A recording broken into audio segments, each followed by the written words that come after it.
Okay, Assalamualaikum and very good afternoon. We're gonna start our class and we're gonna continue with our chapter 1.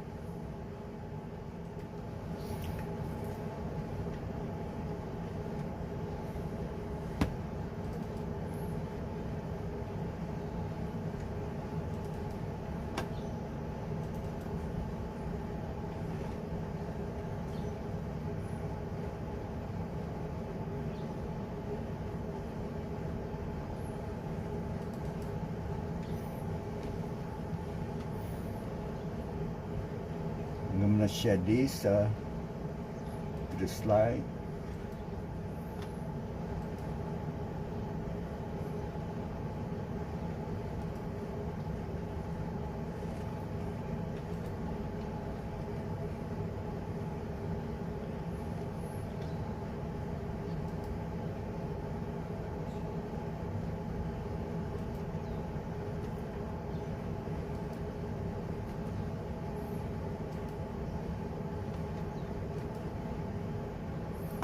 And start the recording and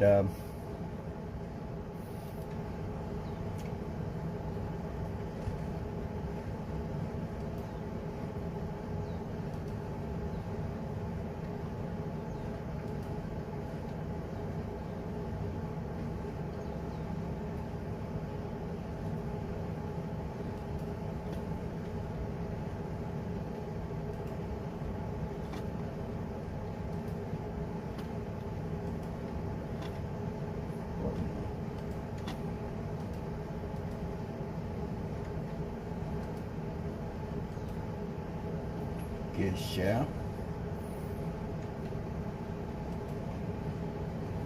the slide. Okay, please someone tell me that you can see the slide.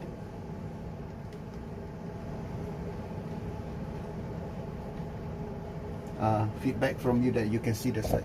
Okay, then thank you. I think where were we?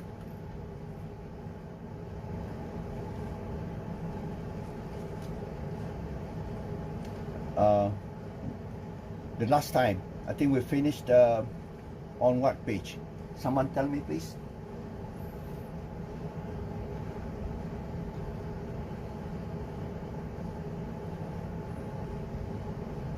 Please someone tell me.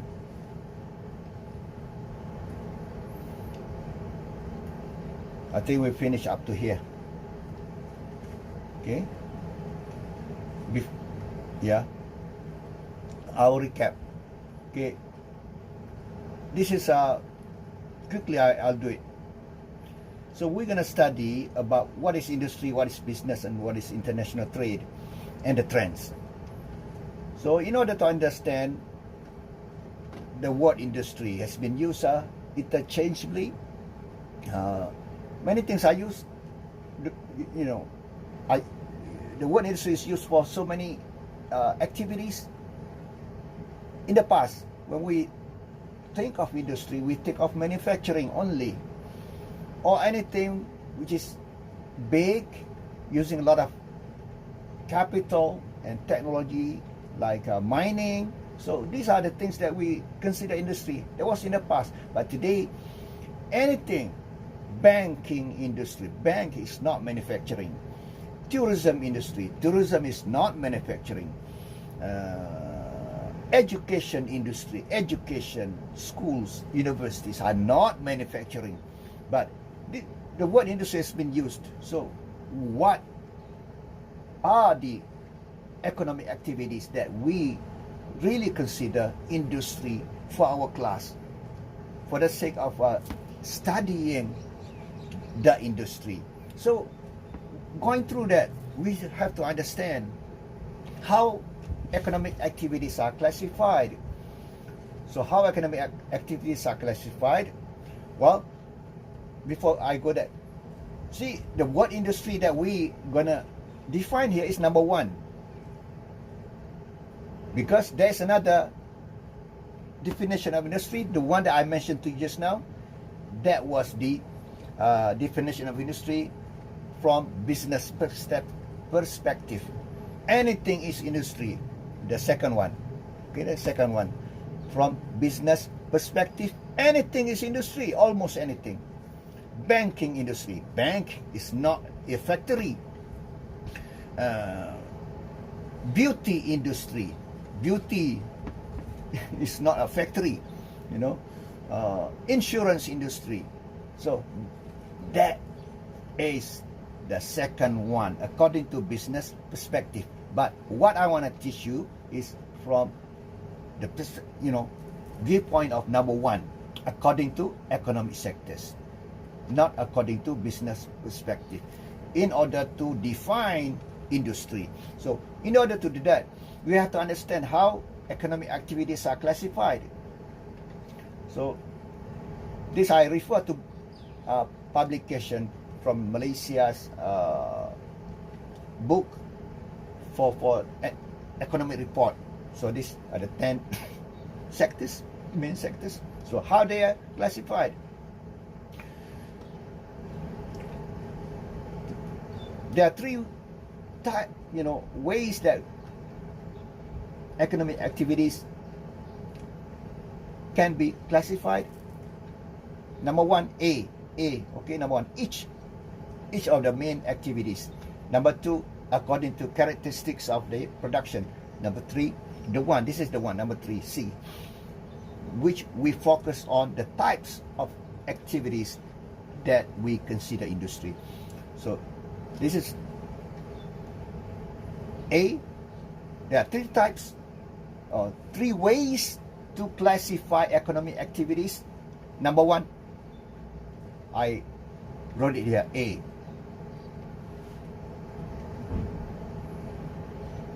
I should write this.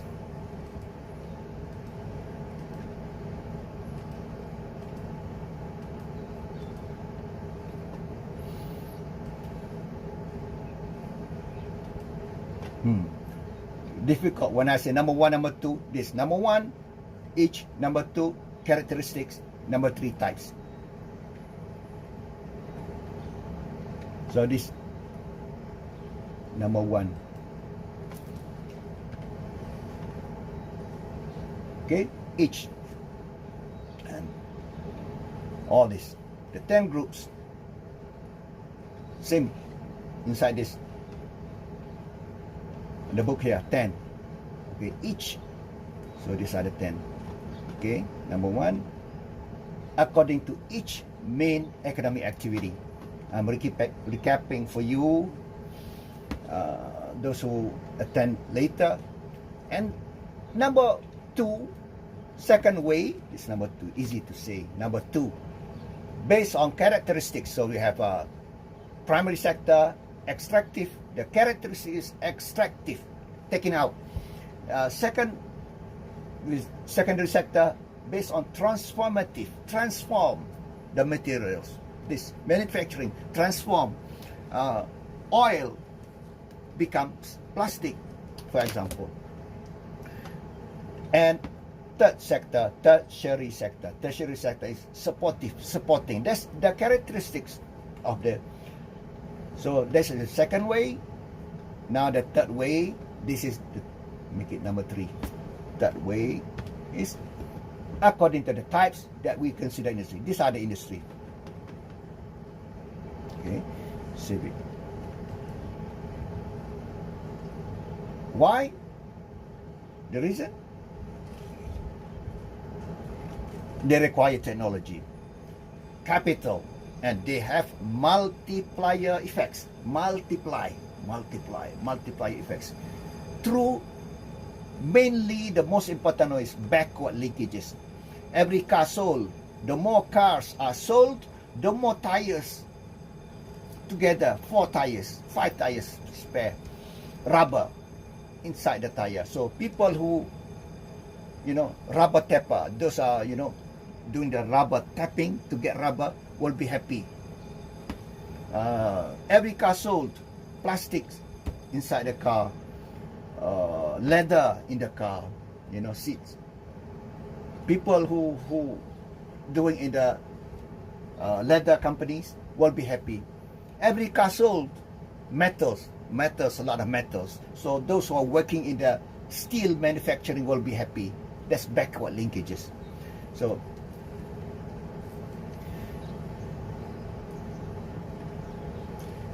and then so finish. We finish with number 1. This is, I'm doing a recap, okay? Number 1, definition of industry according to economic sector. Number 2, according to business perspective, which the one that I mentioned earlier. You know, anything is industry, banking industry, food industry, tourism industry, sex industry. I'm saying that, I'm not encouraging that, but I'm saying that to deliver to you that the word industry, is used for almost anything. I want to emphasize, to give an emphasis to you that the word industry has been used liberally, interchangeably for almost everything in the world. Book industry. Well, if you say computer industry, yeah, okay. Car industry, car manufacturing. But not only car manufacturing, automobile industry, not only manufacturing. When you say automobile industry, today, it means also the distribution, selling also of the industry, spare parts, So that's the second way, which is according to business perspective. So, done with number 1. Business perspective. Yes, this. Similarly, industry is a collection of firms producing the same thing, similar products. That's what we call industry. That's why we call it book industry. Companies that are doing book publication, so group of firms producing similar products. They produce books. Not produce, their products are books, because books are not produced.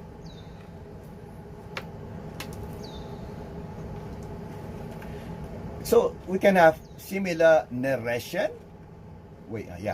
Industry. Similar narration. Primary industry. Those are related to major commodities. Primary industry. Similar. Secondary industry. Finished, semi-finished components. Tertiary industry. The services. Similar. So the importance of in the industry sectors. I think we finished just now. Today is our the start of our lecture. So that was a recap from me. Any questions?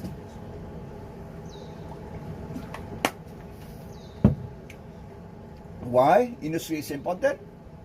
We're talking here about the 4 sectors. No, not the 4 sectors. The 4 main economic activities. This.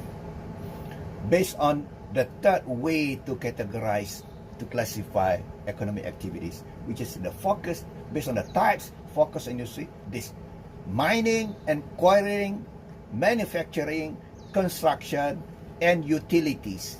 Electricity, gas, and water is utilities. Electricity is not simply services. It's not simply services, not services. Electricity is an industry. Need a lot of capital, need technology, and also has the multiplier effect. If there's no electricity, we cannot have a class now. No class today, no electricity. But there's electricity. How important it is. It's like a mother of all other industries or activities. So gas and water as well, utilities. So these are the four sectors that we're talking about. So let's go. I'm talking about the 4, okay? So the importance of these 4 main activities, the 4 just now. For basic domestic needs, sources of production of goods and services, for basic domestic need. Job opportunities, create more jobs and overcome unemployment. because of the large multiplier effects. Multiply. The more manufacturing products are export, the more jobs will be created and will create backward linkages of supplying components.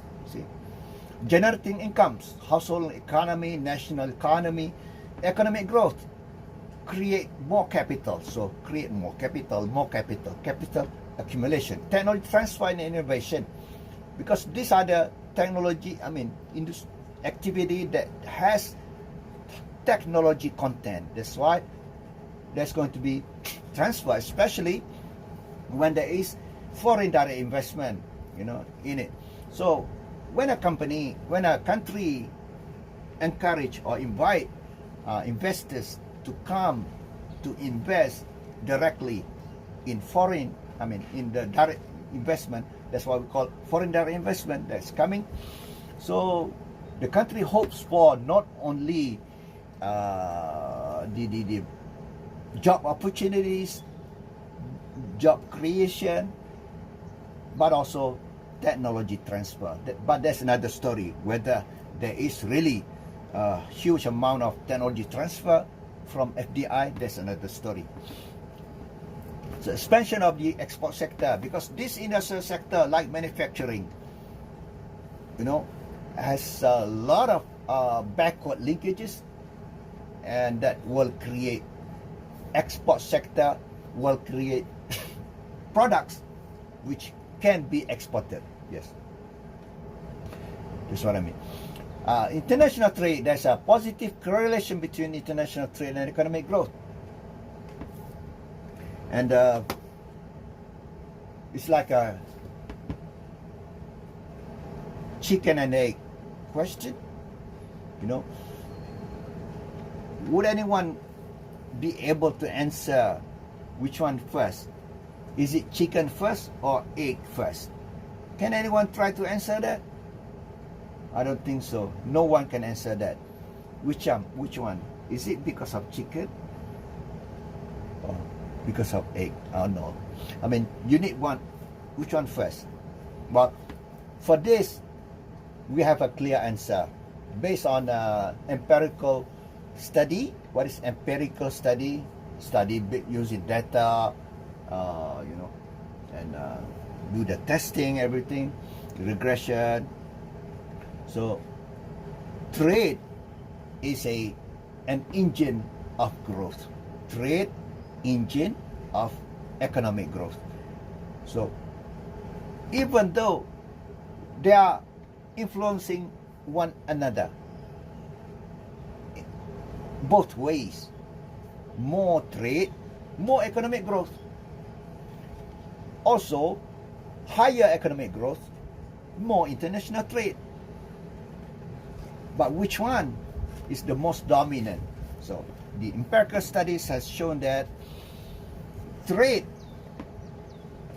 higher rate of growth of international trade will lead to higher economic growth. So the more trade, the higher the economic growth, because trade is engine of growth. So trade leads to higher economic growth.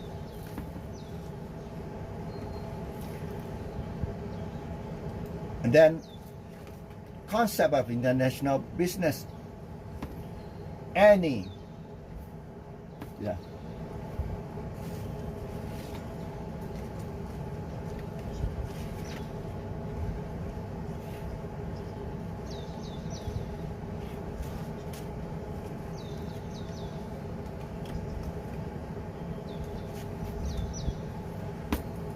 Well, definitely anything has a risk,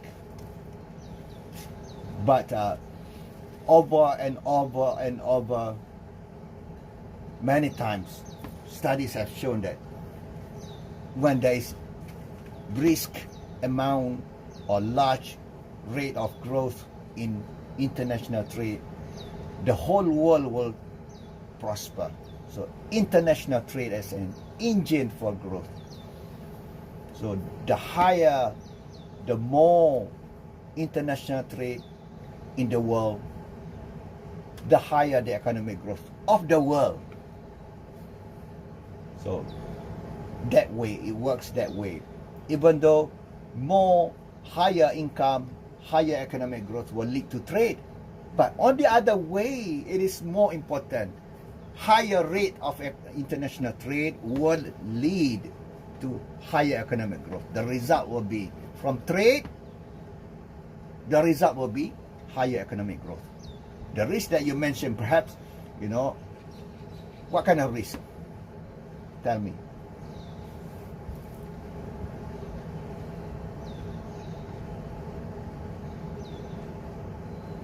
Waiting. Hello?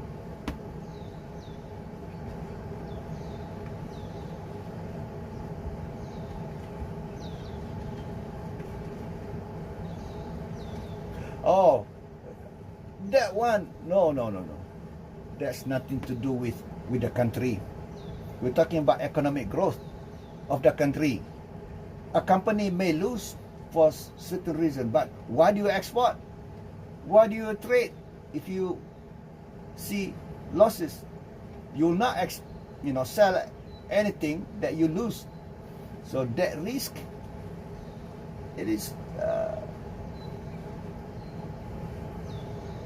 not existence, except there's something happen like war or pirates the products, but still when you export something, you have insurance. So it's not logical. If you want to export something, you want to lose money. Why?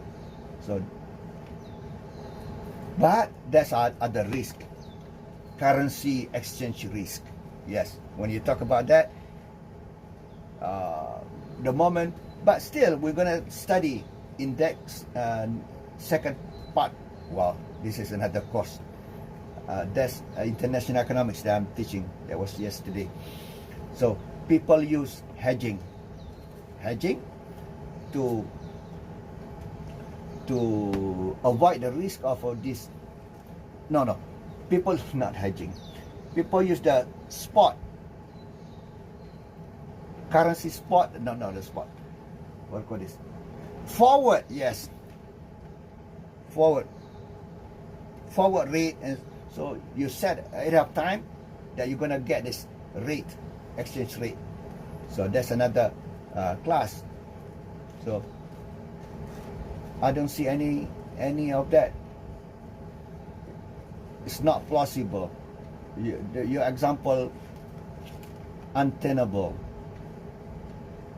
In the first place, why are you selling products when you lost, when you incur loss? No. So that risk can be from other risk, damage, but still you have insurance. So no. Yeah.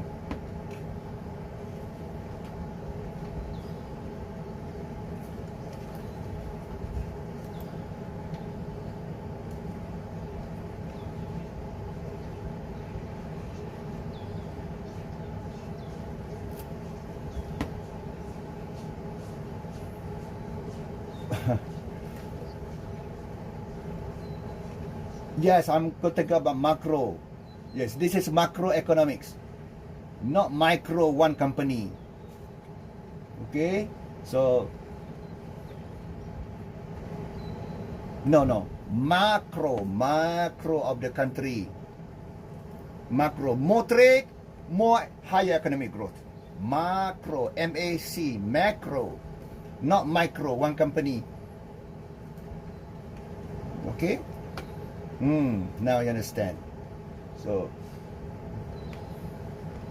and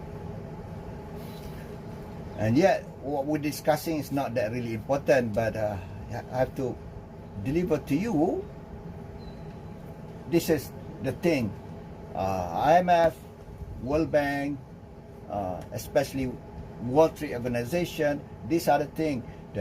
economic growth are very much um, helped by higher international trade. So international trade is in fact an engine for economic growth. So we're talking about macroeconomics of the whole country. Economic growth. Economic growth is a country. Economic growth is not a company. Okay? Got it? Okay, now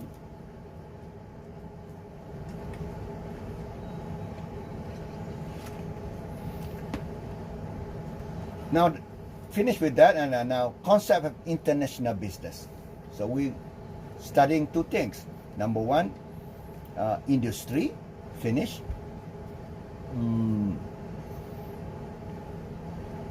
Now international business. The title of our class, industry and international business. Now international business. All commercial transactions that cross the border, these transactions that crossing the border are international business. So international trade, import, export and re-export. When you say international trade, many people only think of import and export only. They don't know there's also re-export, import and re-export. And that's a Singapore entrepot. That activity is known as entrepot. Spell it E-N from French. E-N-T-R-E. E-N-T-R-E-P-O-T.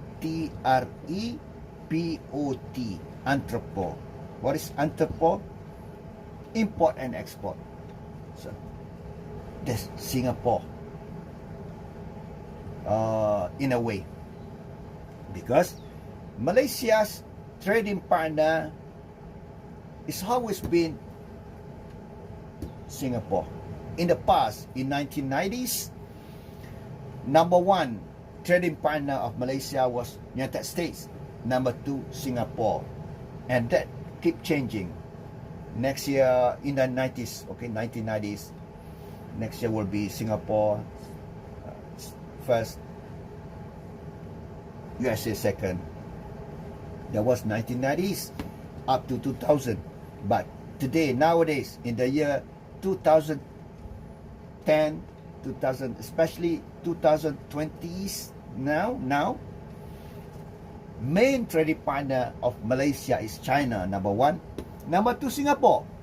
Do you think that 6 million people only in Singapore, only 6 million, do you think that these 6 million people consume, wears or eat or consume products from Malaysia? Because Malaysia's export, number one go to China, number two go to Singapore. Big amount go to Singapore. Do you think these are consumed by 6 million people in Singapore? No. Malaysia's export go through Singapore because of port of Singapore. If you look at geography, let me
okay. If you look at here, I have to share.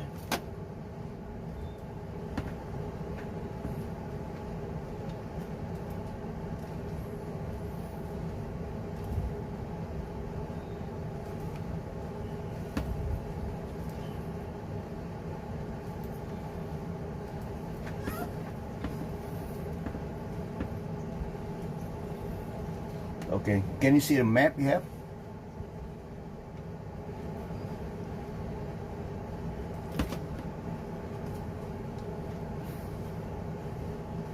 Can someone tell me that you see a map?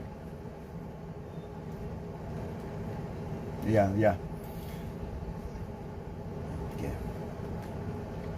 Malaysia's main trading partner is number 1 China. What is trading partner? Import and export. Number 2 Singapore. But it's not true that these products from Malaysia that went to Singapore consumed by Singaporean. No, only going through, because the port of Singapore, once you are in Singapore port, you'll be able to go all over the world more efficiently. So we have here, there's in Kuala Lumpur, in Malaysia, next to Kuala Lumpur is Port Klang, the main port, but most of the products go to Singapore, only going through, not finished at Singapore, because of this location of Singapore. All the ship must go through here to go from, for example, from Europe, go through here. There's a Suez Canal dug as a canal.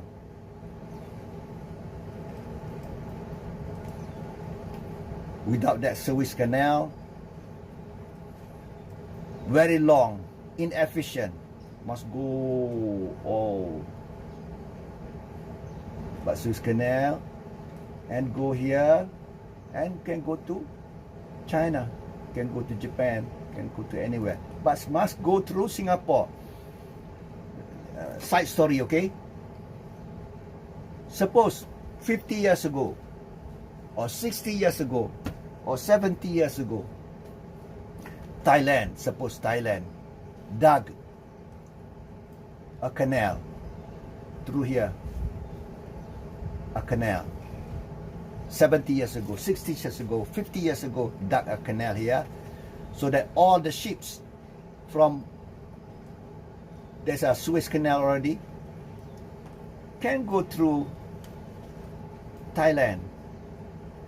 Singapore would be nothing today, nothing at all, because no ships will go there. So that's important of location, okay? Ship will go here. So Singapore is rich today because of ships. Must go here.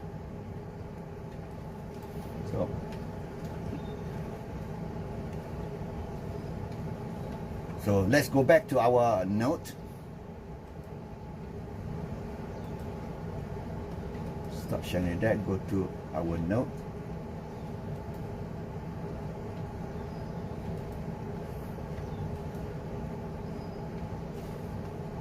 Yeah. Similarly, are we still on the map? Tell me, are you still seeing the map? No.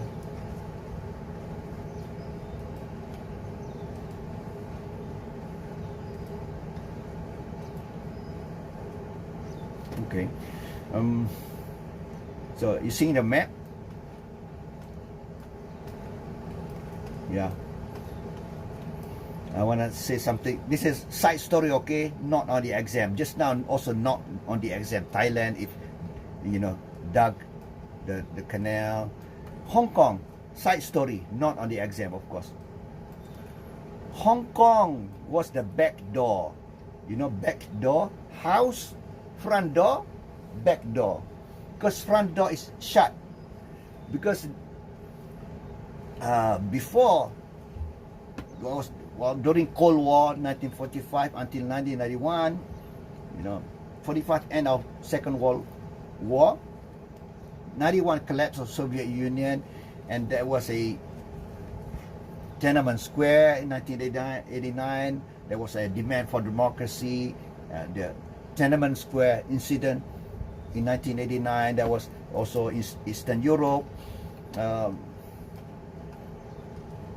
the revolution, demand for democracy in Eastern Europe. This that happened in Romania and spread to Czechoslovakia, to Poland, one by one, and finally in Germany there was a Berlin Wall, 1989 Berlin Wall.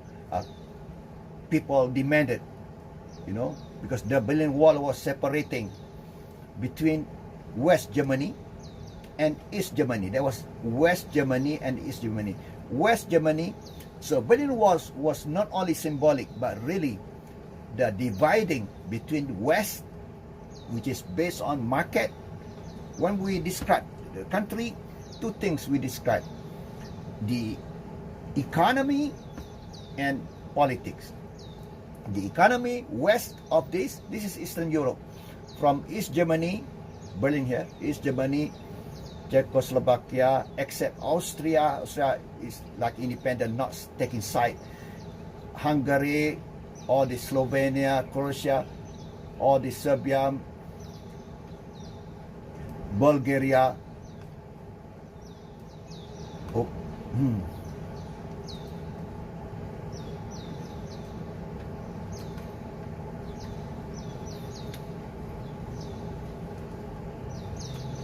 And all this, these are Eastern Europe here, and they are under the influence of Soviet Union at the time. Okay, when the World War, Second World War ended, 45, two superpowers, United States and Soviet Union, superpowers. So Cold War began, 45. So during Cold War, there are many proxy war in Latin America, here, Latin America. So surprisingly, not surprisingly, why the word Latin? Because the whole continent here, this Central America and South America, speak Spanish. The whole, except Brazil, speak Portuguese.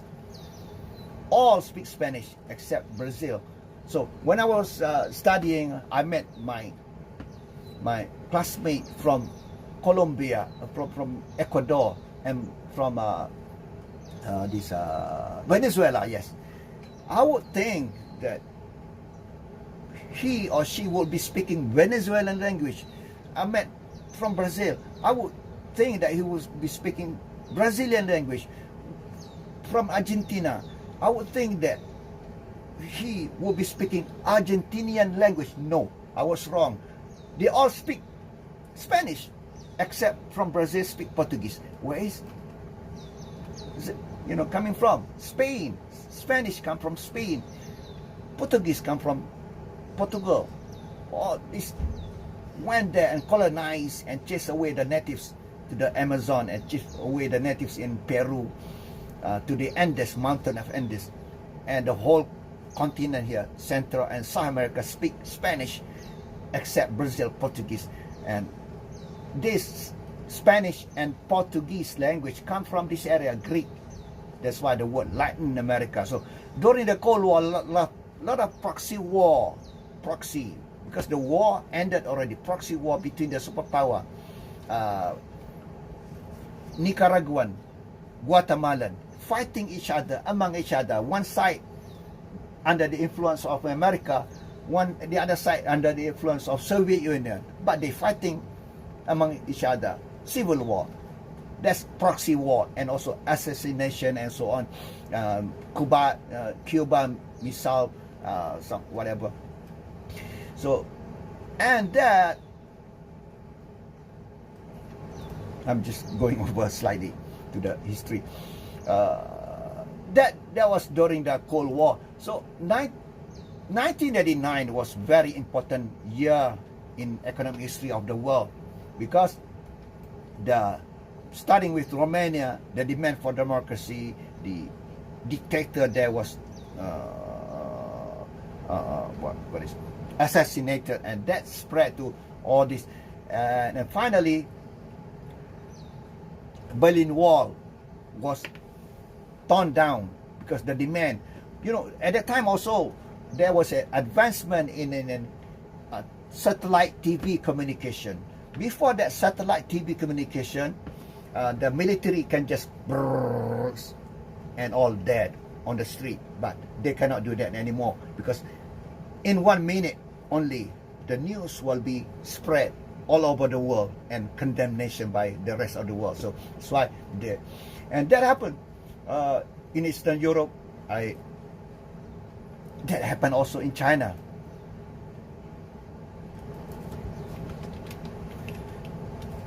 Wow.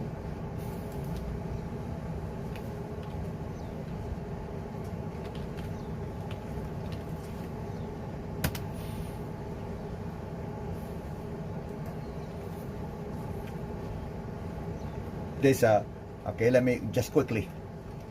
Oh. Ooh.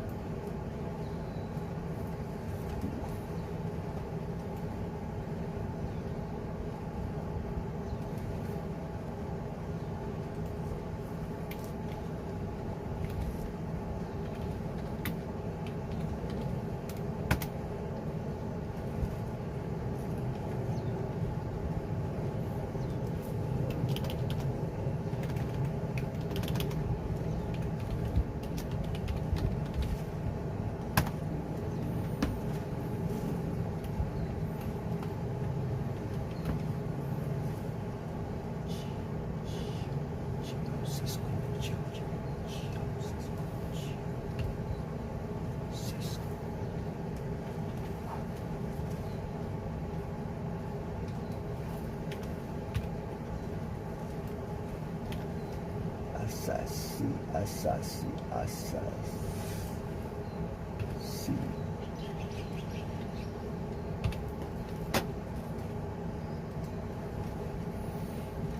Yeah, this is the one. This is he was a dictator of Romania, and this very graphic picture. Can you see this now? The picture. Hello. Yeah, this is the revolution for democracy that happened, that began in Romania in 1989. 1989 was very important year in the world of economic history of the world. You know, revolution in Eastern Europe. I showed to you already the geography for Eastern Europe, this remote. That happened, that spread, and finally that happened also.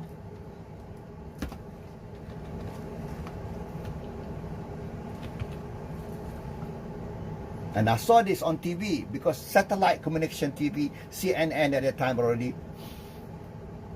This is the iconic picture on all magazines. Time magazine,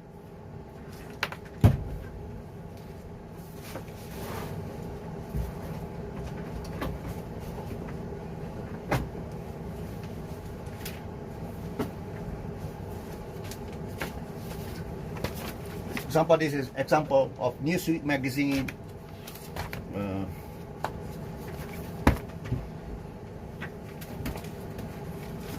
Yeah, Time magazine.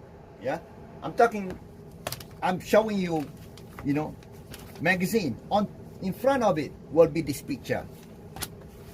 So very iconic picture of the Tiananmen Square, 1989 June. So I watched it. That was in June, I remember, in the spring. In the spring of 1989. So that,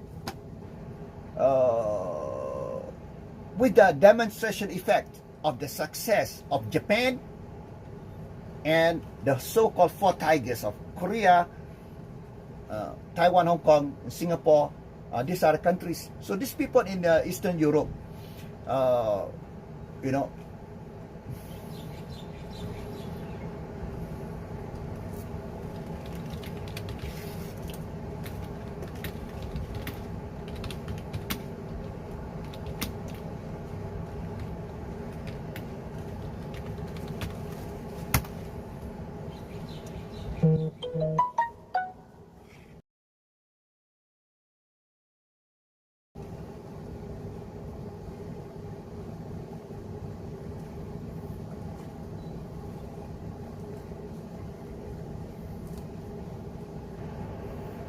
This is Soviet Union at the time. Soviet Union buying bread.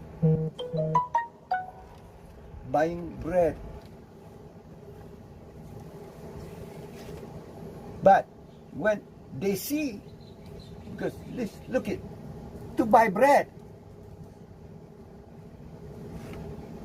But so demonstration effect of the success of the, the countries doing international trade, industry and trade, Japan, Korea, export cars, electronics.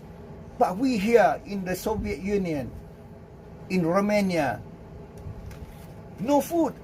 We have to line up to buy bread. High rate of inflation, failure. So that's why that gives a lot of reverberation throughout the world, and that also Tiananmen Square is one of the factors of what makes China today China. That reformation started by Deng Xiaoping in 1978, but because of Tiananmen Square, the government of ROC, no, not ROC, PRC, People's Republic of China, did the reformation, which is to embrace the market-oriented economy, doing away from socialism. So when we talk about the countries, Eastern Europe, before the Berlin Wall, politically communist, economically socialist, but after the revolution, Eastern Europe all embraced market-oriented economics, politics, embraced democracy. Whereas one thing about China, very practical. Anything that will bring money, I'll do. I think this is the Chinese psychic. I will do anything that will bring money.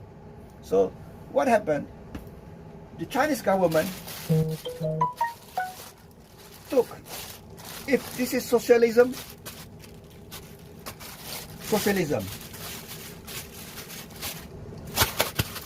throw away socialism.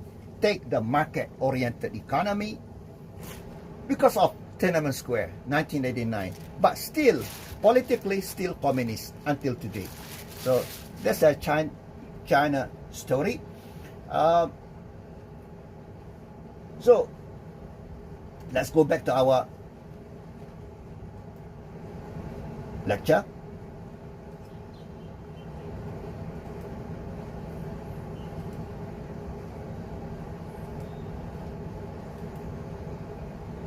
I will extend that from the lecture. Where is it?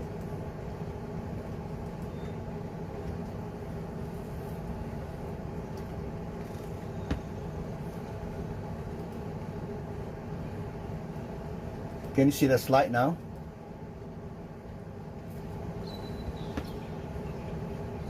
Oh, I forgot this.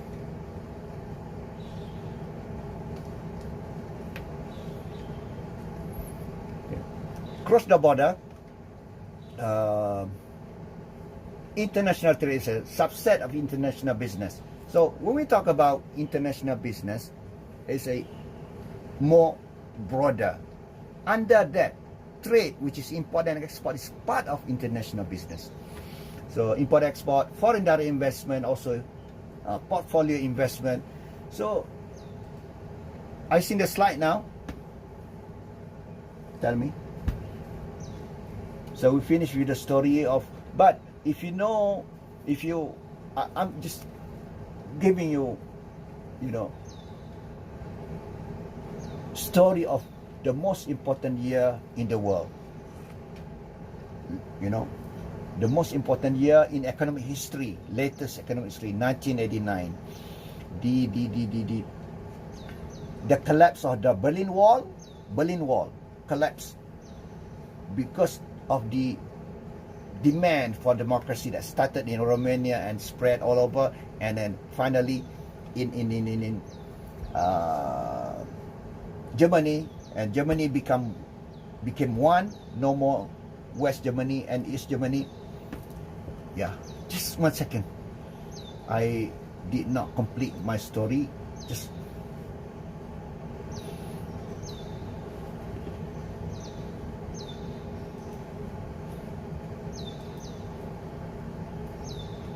finally, I want to say something about Soviet Union, because I'm still in the story of the Cold War, how that Cold War ended.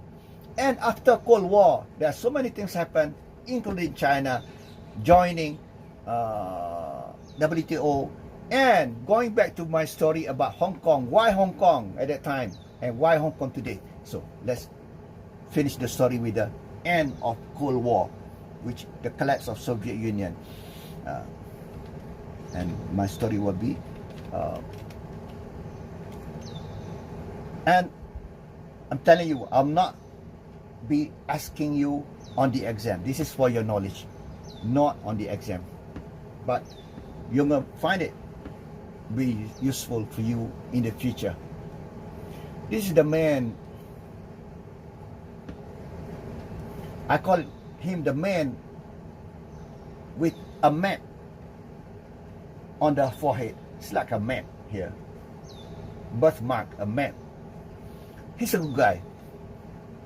Because of the demand for democracy that happened in Romania, spread to Czechoslovakia, spread to Poland, spread to East Germany, and so on. Which Czechoslovakia, playwright became president of Czech Republic. Become two countries, Czech Republic and Slovakia. And also in Poland, Lech Walesa, the head of the trade union for the workers at the port, became the president of Poland. Now, because all those, Soviet Union also under the stress of demand for change, demand for reforms and change. And this man, Mikhail Gorbachev, did two things. Perestroika, which is restructuring, I have no time to click, and glasnost, which is transparency. So, perestroika. The line is not good. So, it's to restructure the politics and the economy of the Soviet Union, and also to be more transparent, clear, clean, transparent. People can see, what the government is doing, transparent. That's glasnost. Like a glass, clear glass. So he's a good guy. He became a victim to this guy.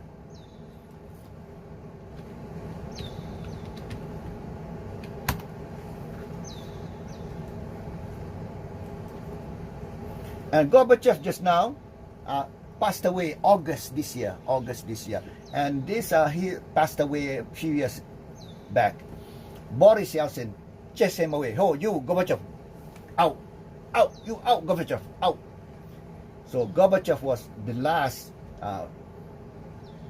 chairman of the Soviet Union, and one by one, because of the weakness in the Soviet Union at the time, and one by one, let's go to the map. Where's the map? Google Map. Now, I'm coming to the end of the story almost. These are the republic,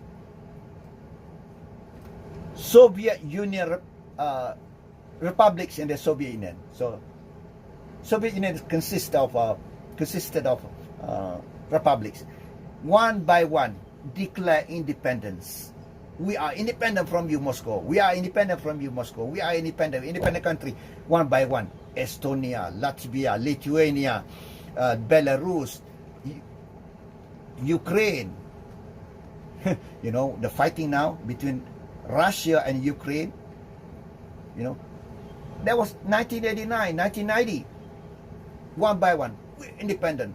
And then Moldova, and then all this Georgia, Armenia, Azerbaijan, and all these countries, these are the Islamic republics within Soviet Union. The first one declared independence from Soviet Union is Uzbekistan, Turkmenistan, Kazakhstan, Kyrgyzstan, Tajikistan, and finally, finish to my story.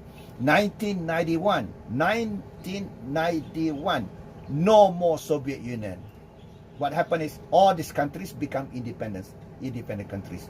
Latvia, Ukraine, all this, and Russia alone.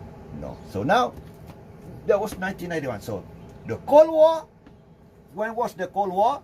45 until 91. Not 91. 91. 1945 until 1991. So, because of that happened, and also China is changing everything. 1995, you must know, 1995 was the beginning of WTO, World Trade Organization. You must know, okay? World Trade Organization began in 1995 to replace GATT, General Agreement of Tariff and Trade.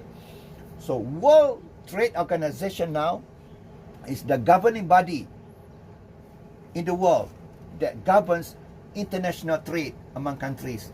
So China was not the founding member, but finally 2001, okay, China became a member of World Trade Organization. That happened because of the changing of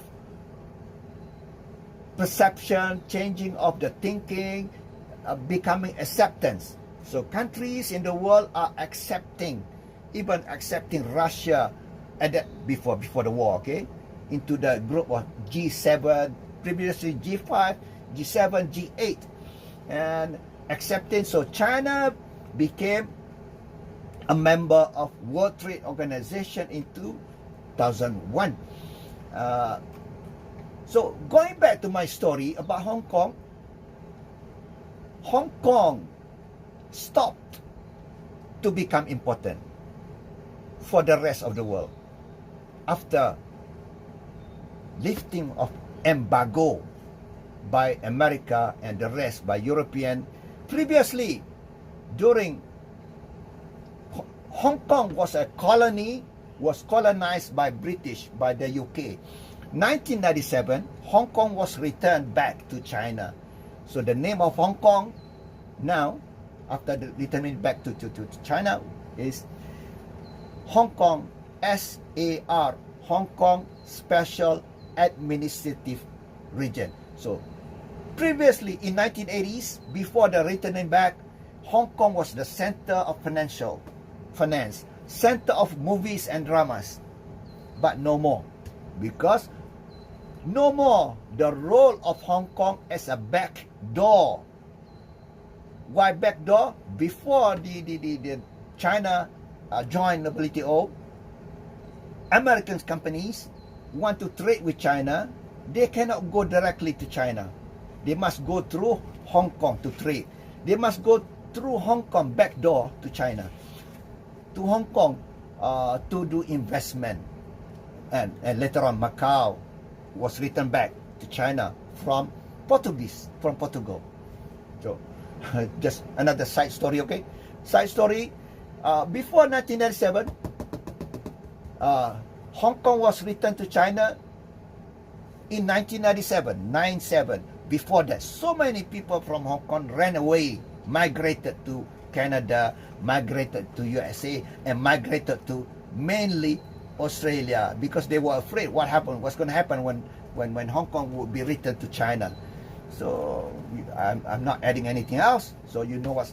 I'm not adding anything. So I'm just explaining to you why Hong Kong play the role of backdoor to enter China for trade and investment from the rest of the world, because of this, the blockade, not to trade with China at that time as socialist, and China at that time socialist and communist. But Deng Xiaoping started the Reformation, and because of the Tiananmen Square, Tiananmen Square. Because of this, that reformation ignited for the,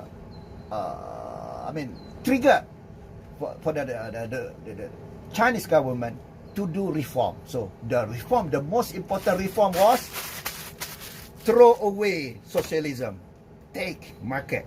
So China become the factory of the world. Because of that,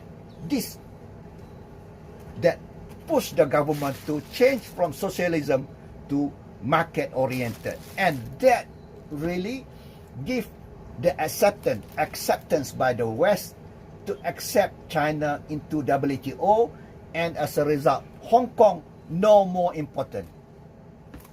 So in the past, Hong Kong movies, Hong Kong drama. Now Korean movies, Korean drama. So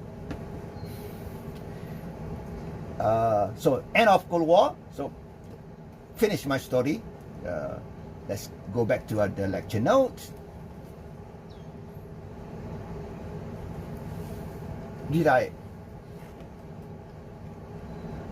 Just now let me ask, I couldn't see what was being shown. Could you see the pictures of all these Yeltsin, Gorbachev? Did I share or not? And the maps? Hello? Feedback.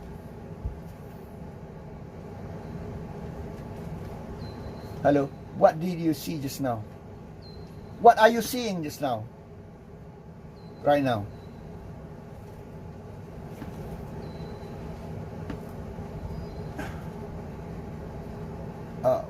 What is it on the screen now to you? Oh.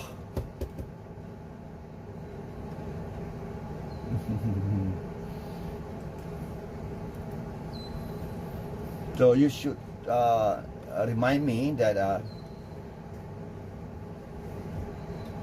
how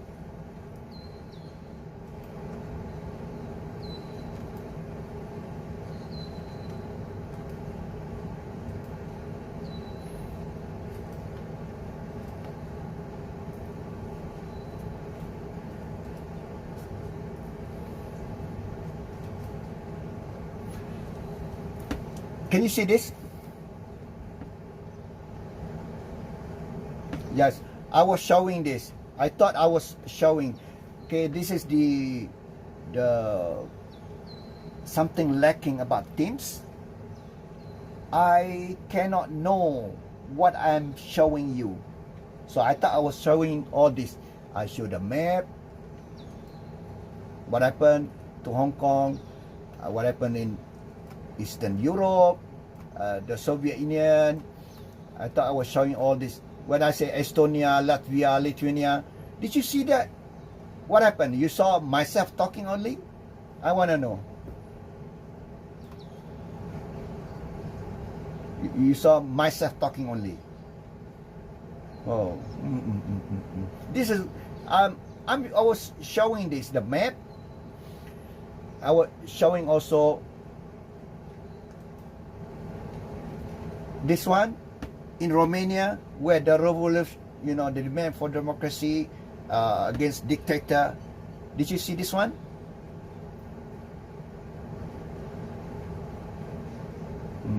Yeah. And then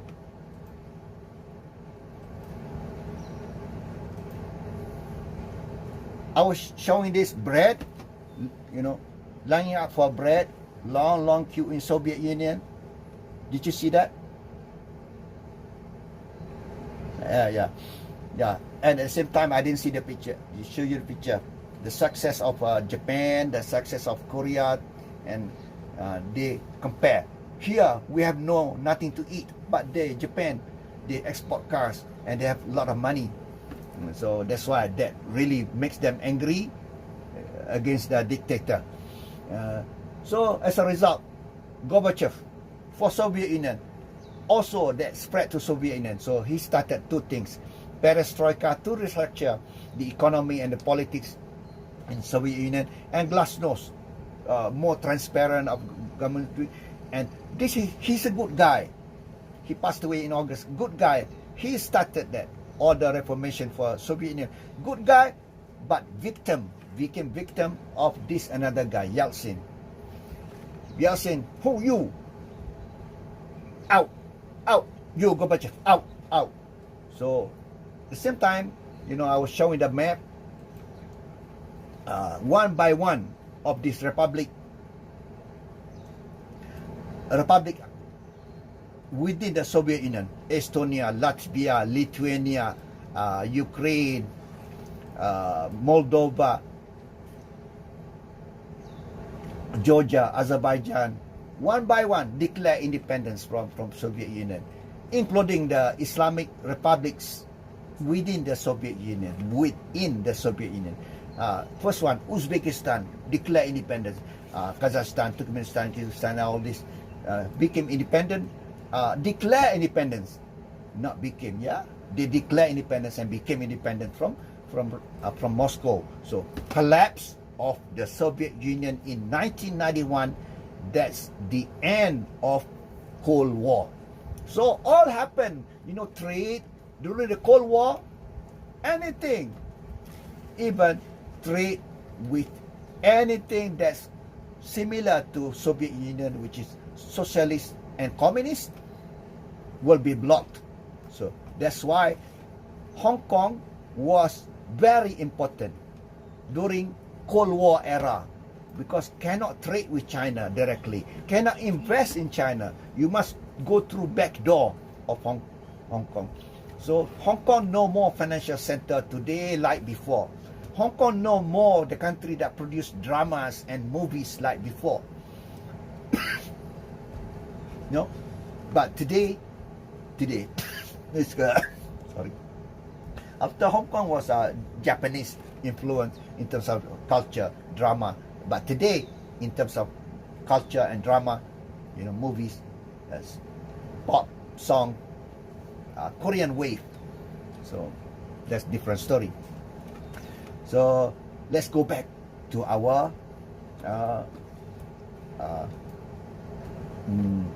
slide. So stop sharing that. Sharing in one, which is the slide. Can you see the slide now? Which is a concept of international business. Can you? Feedback. Okay. Okay. Import, export, and foreign direct investment. I was explaining to you here. That took me to the story of Hong Kong. Hong Kong was financial center because of the blockade during the Cold War. Now you know the Cold War.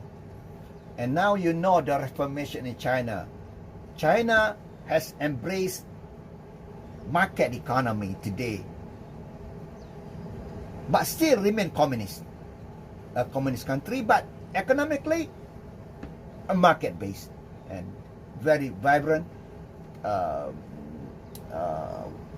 factories of the world, and now move beyond that, more into R&D, and that's why that is alarming, become an alarm for United States. United States of America consider China as a threat, and the latest news is that these microchips, USA trying to get Japan and Korea to get together in a three alliance chips and pressuring Korea from exporting microchips components to China.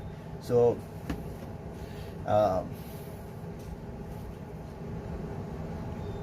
if I have time, I show that news. So now, side story about this. Investment is part of the international business, but you have to know what is foreign direct investment, what is portfolio investment. Can you call, telephone Tony Fernandez, Chief of AirAsia? Hello, Tony Fernandez, AirAsia, you must do this. You cannot even speak to him. If you speak to him, who are you? I'm one of the buyers of your share, AirAsia stocks. No. Because you're not having the control. So the difference between the two, foreign direct investment and portfolio investment, the one just now I mentioned, you are doing portfolio investment only. In order for you to have direct control, we call it foreign direct investment. No, we call it direct investment. Foreign is nothing. Just if it's across another country, foreign. Domestic, in the same country, no F, no foreign. There. So, the difference is control. When FDI, you control, you make decision for day-to-day operations of the company. You call the shot, do this, do this, do this, because you have the control. If two people, 51%, another one is 49%, you become the boss. The other person become the vice chairman. You are the chairman because you are 51%. Yeah, for example. So you have to have sizable amount of equity in the company, equity holding in the company, for you to have that control. When you have a control, you doing direct investment. You decide, you make decisions. Whereas portfolio investment, I'm buying a stock, share on the stock market of Malaysia Airlines. Do I have a control of Malaysia Airlines? I call the boss of Malaysia Airlines. Oh, you, boss of Malaysia Airlines, I want you to do this. Who are you? I'm one of the buyers of your Malaysia Airlines share. No, that's foreign direct. That's portfolio investment only, no control. Another example is a consultancy across the border, licensing, franchising, management contract. Franchising, like McDonald's, you know, all over the world. That's a franchise. Licensing, Coca-Cola, Pepsi, produced in Bangi. There's a factory of Pepsi in Bangi, but under license of Pepsi Cola USA. That's licensing, management contract. So let's move on.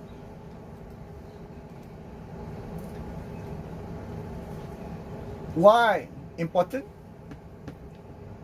Yes.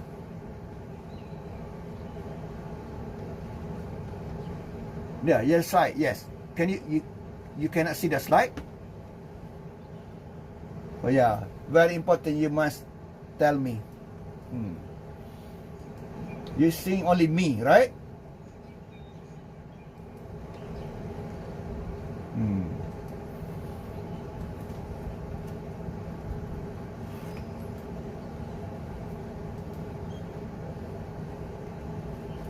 Teams, this software, whatever program here, must have a little window, just little window on at the bottom, to let me or anyone presenting, these are the thing that the other side are looking at, and that's a, lacking. Okay, next time please tell me that I'm not showing it. So, can you see the slide now?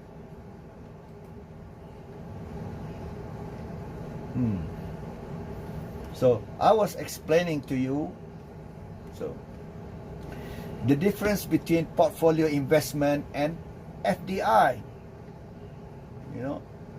For you to have direct investment, you have to have a control. You have to have very large equity in the company. I gave you example of my drama. Hey you, hello, boss of Malaysia Airlines, you must do this. You must sell. You must open the route to this country. Who are you? I'm the one. That's portfolio investment. And then next, the importance of international business. firms can attain economies of scale through international business, because larger market, the world is your market. So economies of scale. What is economies of scale? Is this a graph?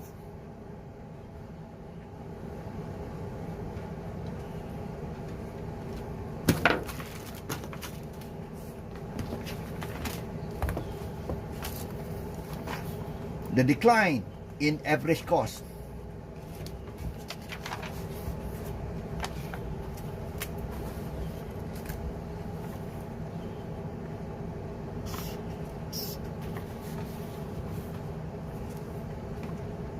Cost here, cost, and this is quantity.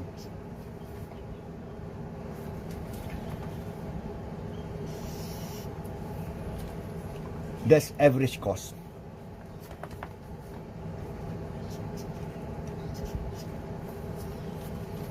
Cost will decline as the quantities made, produced, or sold gets larger.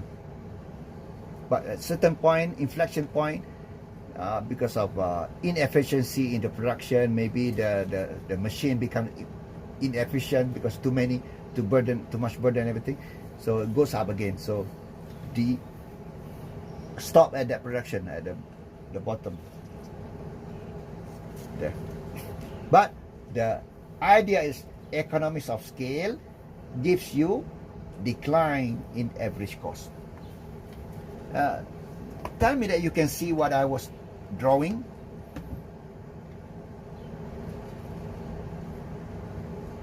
Feedback.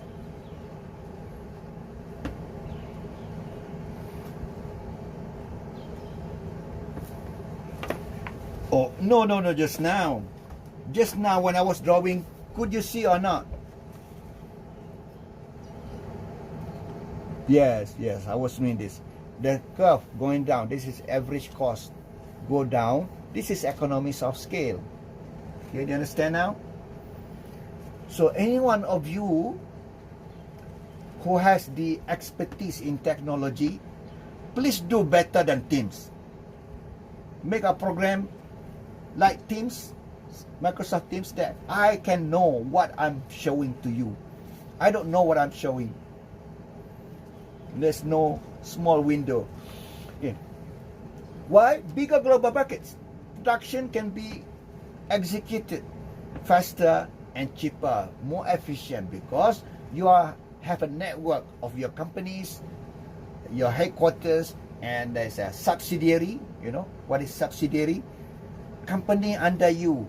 The subsidiary may be in Vietnam, maybe in Laos, in Cambodia, according to the specific location most suitable to do what. Vietnam do this because cheap labor and even cheaper labor in Cambodia, and so on. So you can make decision. Production can be cheaper through your global business, international business. Yeah, factories here and there. So firms can improve their competitiveness, more competitive, when you can produce products with same quality compared with other competitors, but at a lower cost. However, the most important is quality. People go for that, but must be affordable. That's what competitiveness. And firms can improve their competitiveness through what? I list here 1, 2, 3, 4, 5, 6. The most important is number 1.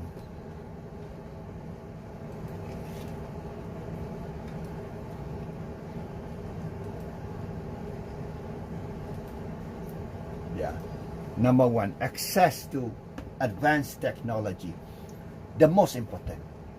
So firms can improve their competitiveness when they have access to technology. That's the most important. Why technology?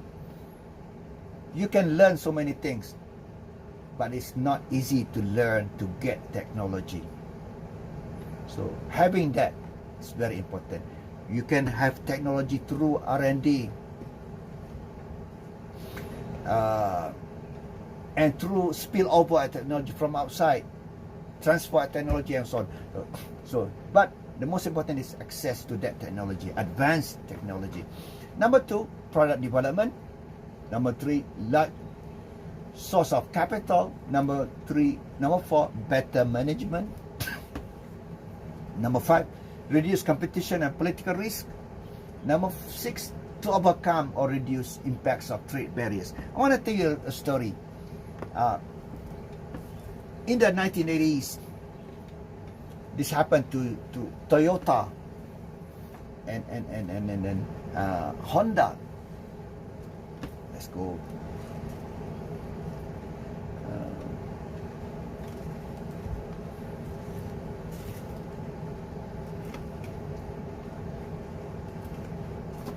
One second.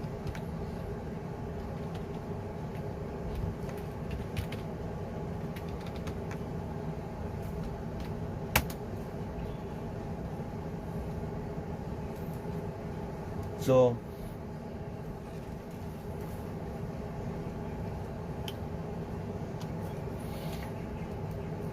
some of the lines in my lecture note, I will tell you stories of what happened then in 1980s, 1990s, 2000s, and what happened today.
Okay, are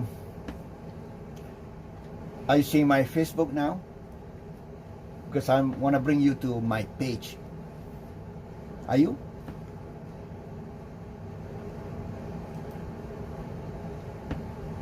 Feedback. Are you seeing Facebook now?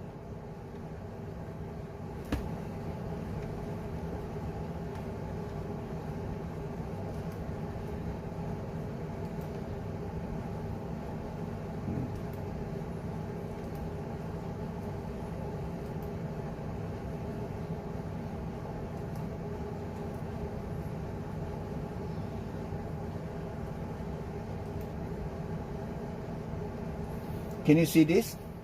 What are you seeing on the screen? Okay, so that's my Facebook. You can ask for a friend with me, but I'm not gonna show. I'm gonna go to my page. Actually, this is my Facebook. You can request, friends with me. Okay, that's me. I wanna go bring you to my page. This is me page.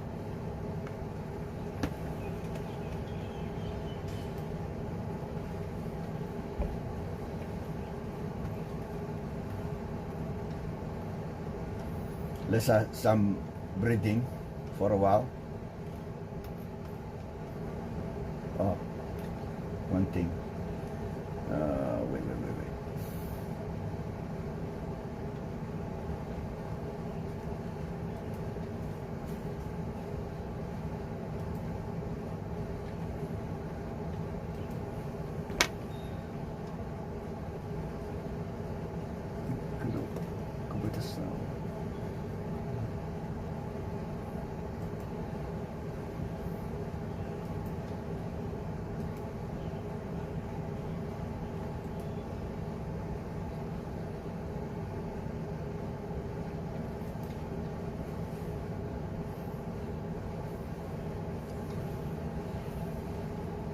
Okay. Are you seeing my Facebook page?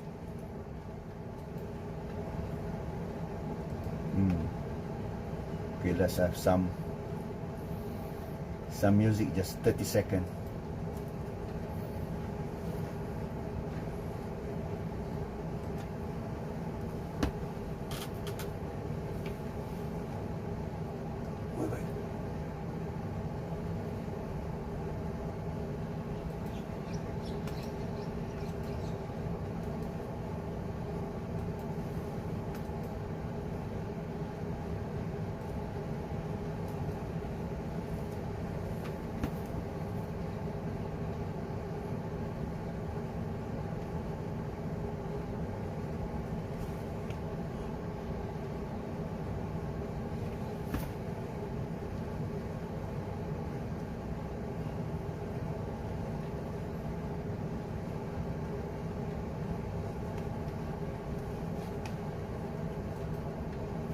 Say that again.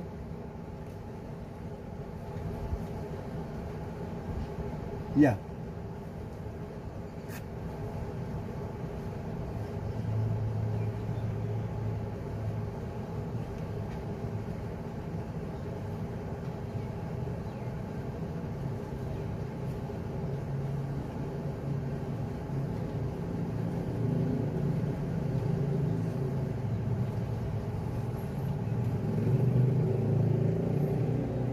Oh, you should ask this later in the Telegram, because you're stopping a class. You can ask that in the Telegram, okay? Okay. So finish with that.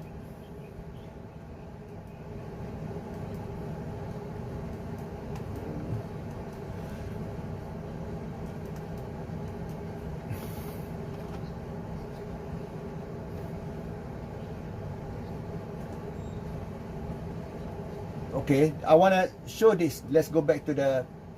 You can ask me all that question in the Telegram, okay? I want to... Yeah.